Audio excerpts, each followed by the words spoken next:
Today, we're going over false confidence, going through the hiring process, having some minor success, and then getting a false confidence and what it can mean throughout your hiring process and how it can negatively affect you. Let's discuss.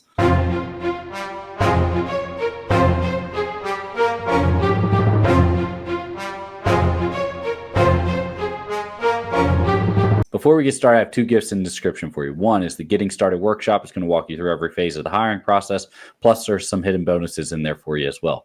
Additionally, there is free coaching calls with my instructors, as well as a call with myself. Now, my call is now paid. However, my other instructors still have free availability for coaching calls. I want to ensure that when we jump on a call, you take it serious and that you're ready to come prepared. Now, when it comes to false confidence, what does that mean? What does it look like? And how does it affect you? There's a few things to consider here. And I'm going to go in by telling you a story that occurred recently. This actually occurred to multiple different individuals, and including each one of my instructors have seen this as well. I had this individual, right, jumped on a call with me, was looking to get some coaching, some guidance. We were working through that individual. Now, that individual had had some minor success. When I say minor successes, they had done well during the written exam, during the physical exam, passed the board interview, and was potentially sitting on a conditional offer. I was advising the individual, hey, you have completed the easy sections of the hiring process, right? Now, when I say easy sections, I'm not diminishing the written exam or the physical exam or the board interview. I say those are the easy sections because those are the things that you can do the most preparation for and you have the most control over. After that, you have less control. And if you don't properly prepare, for the next steps, you're going to potentially run into some issues. Now, let's take the background phase. If you're not preparing for that initially before you even apply in the preparation phase, which is before any application is submitted, you're most likely going to have some trouble. Anyway, I'm working with this individual. They're going through the hiring process, and the individual says, hey, I think I got it. I don't need any coaching. We're good to go. Roger that. No problem. Just be aware that you're coming up on the psychological, and that is a very difficult portion to pass. And I was telling them that their demeanor could be portrayed in a negative way, the way that they express themselves. Now, this individual was a very successful individual, right? They had a successful career in the military so far. They were looking to transition from the military to law enforcement. Once again, successful individual. However, I make a point that this individual went to the psych and winded up failing the psych. And they failed the psych because they came across as almost cocky, right? They came across as cocky. They weren't the humble professional that they should have been when they went through. And it ended up coming back and biting that individual, so much so that the individual then came back to the team and said, hey, can you guys help me with this? How bad does this hurt me? Well, this hurt that individual tremendously because that individual was retiring from the military. That individual was established in a location with a family, and that individual was not able to move or relocate. Now, here's where that really hurt them. Because they went and because all the departments in that area used a third-party psychological examiner, they all used the same examiner. So applying to different departments, while that could potentially work, it was not likely to work due to the fact that every department used that same third-party examiner. So while that individual was now ineligible from reapplying to that department for a year, because that's how long it would take for the psychologist to reevaluate them, that applied to every department that they were looking at in the local area. That's an issue that you can run across, right? That's a particular and plug and play that. I've had multiple individuals that have had the same exact setup, right? They were military, getting out, going through the hiring process, saw some success, failed the psych. Getting out, whether they were military or we had a couple that were military. Getting out, were military, going through the process, failed the poly or failed the background check, right? Because they misarticulated something. Plug and play any portion of the hiring process. And that's what I mean about going in with the false confidence. I have seen from all over, from the members that I work with, as well as individuals that have left me public comments that have said, hey, I'm doing really well. I have, I'm ranked number one. I did well. I crushed the written exam, crushed the PT exam. I'm ranked number one after the board interview. Sounds great. And I've even seen individuals say I'm ranked number one and then get to the backgrounds or get to the poly or get to the psych or the chief's interview or what have you, and then not get selected. And they said, I don't know what happened. They can reach out to me and say, Frank, what happened?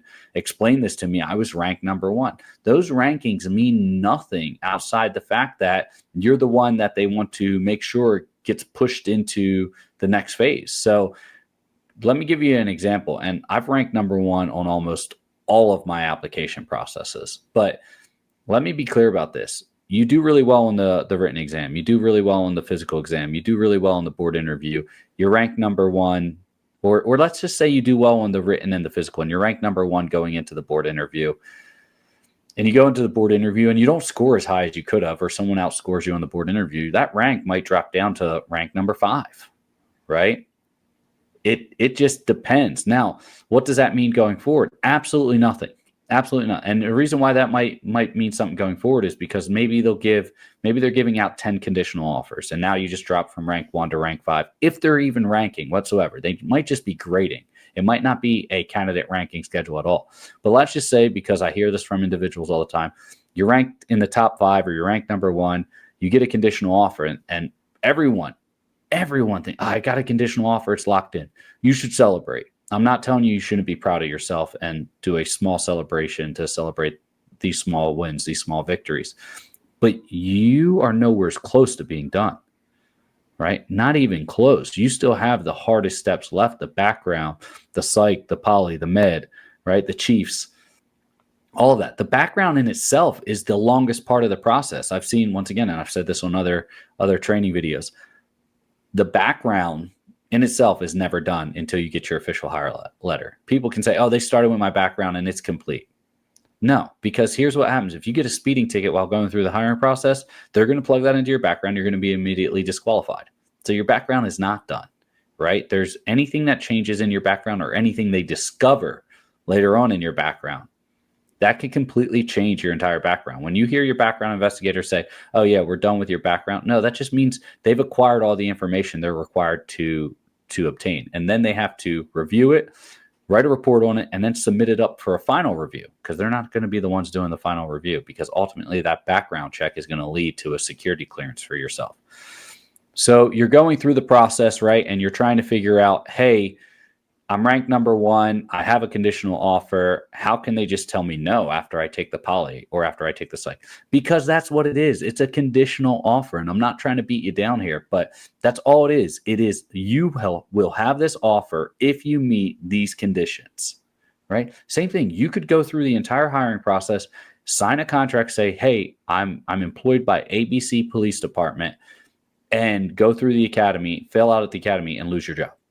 Right? Because it's a condition of employment, right? And you sign it when you sign your contract saying, I am able to obtain or will obtain a commission, a law enforcement commission, by this amount of time after being employed, whether that's 1 year or 6 months or whatever they have lined up. That's a condition of employment. So when I see these individuals go into it with this false confidence, I'm ranked number 1, or I've gotten a conditional offer. Don't do that, because you haven't even hit the hardest part yet. And the one thing that you can't account for is the type of person you get in your background investigation, in your polygraph exam, in your psychological exam, or even in your med exam. You know, your chief's interview might not even be with the chief. It might just be with an executive board member, or a whole board, a whole team of executive individuals. It might be like a whole nother board. It just depends on how that department runs. And maybe it's with the chief, maybe it's with the deputy chief, maybe it's with the sheriff, maybe it's with the deputy sheriff. You don't know. Maybe it's with a panel of lieutenants. You just do not know. I called a chief's interview for clear, concise, but it might just be an executive interview, right? You got to keep this in mind. It's breaking my heart to see these good candidates go in and say, hey, yeah, I'm doing really well. And my instructors are telling me that, hey, this is what I'm coming across all the time, Frank. These guys and gals are coming in saying, oh, I did well with XYZ. I'm good to go. There's not going to be any issues moving forward. Yet they haven't even got to the more difficult aspect of the hiring process, right? When you go in and you have to sit down in front of your your background investigator, and he or she is interrogating you, because that's what it is, an interrogation, trying to make sure that anything and everything you say adds up and that you're not lying or misrepresenting facts. It's not even, it's just misrepresenting facts in itself. That can really hurt your chances when it comes to getting hired. A big thing that I like to say when it comes to something along this line is you may not want to go into the situation with, you want to go into it with confidence, but you don't want to go into it with an overt confidence or to the point to where you're getting cocky. That is one of the biggest flags I see psychologists and background investigators really harp on someone. This individual doesn't appear to have the right temperament. This individual doesn't appear to be a team player. This individual doesn't appear to have the emotional construct, or this individual seems to be a kind of lone wolf situation. That it's not going to fly. They don't want that. They want team players. They want individuals that are out there willing to listen and serve the community, right? They don't want to put someone on the street that's going to get the department sued and cost them $250,000. It's already cost so much money to get you through the hiring process and then through the training process, almost $250,000, right? For some departments. It's not worth it to them to take that risk. So when a psychologist says, hey, I don't recommend this person, because they don't get to make the call, right? The hiring officials make that call, but the psychologist writes up a report. You're not going to find a chief or a sheriff that's really willing to go against a psychologist unless there's some real issue with that psychologist and they're fixing to replace them, right? If you go into this with a false confidence, and there's nothing wrong with being confident. You should be confident, right? One of our instructors says, he has his 3 C's, and one of those C's is confident, going in and being confident in who you are as a person and representing yourself, but not to the point to where you're going in and you're saying, oh, I'm not worried about it. I've already got my conditional offer. It means nothing. It means nothing. Excuse me. They can pull it from you for any reason, character. They can pull it for failing XYZ, any step of the hiring process after that, it doesn't matter. They can pull a conditional offer from you. So when I see people type in the chat or message me and say, Frank, I had a conditional offer and they pulled it from me. Is this normal? Yes, that happens to almost half the candidates that get conditional offers. Just because you have a conditional offer, congratulations. 50% of individuals that get a conditional offer from a department will have that conditional offer rescinded because they made some mistake that they didn't have to make within the hiring process. False confidence, I won't say is a leading cause of individuals getting disqualified, but it's definitely up there. You know what? It might actually be a leading cause because individuals go into it, they think they can say whatever they want, show up however they want, and they just get disqualified. I had a candidate recently reach out to me, and once again, ranked number 1. Background investigator said, hey, fill out these forms and please bring them by the department just to drop them off. You can drop them off at the front desk. I advised that individual, hey, you need to go in a suit and tie. You need to go in a suit and tie. Right? I'm just dropping off paper. I'm telling you, they might wind up doing an interview with you right there on the spot. They go to show up, drop off their paperwork. They weren't in a suit and tie. They were in jeans. Individual got disqualified, right?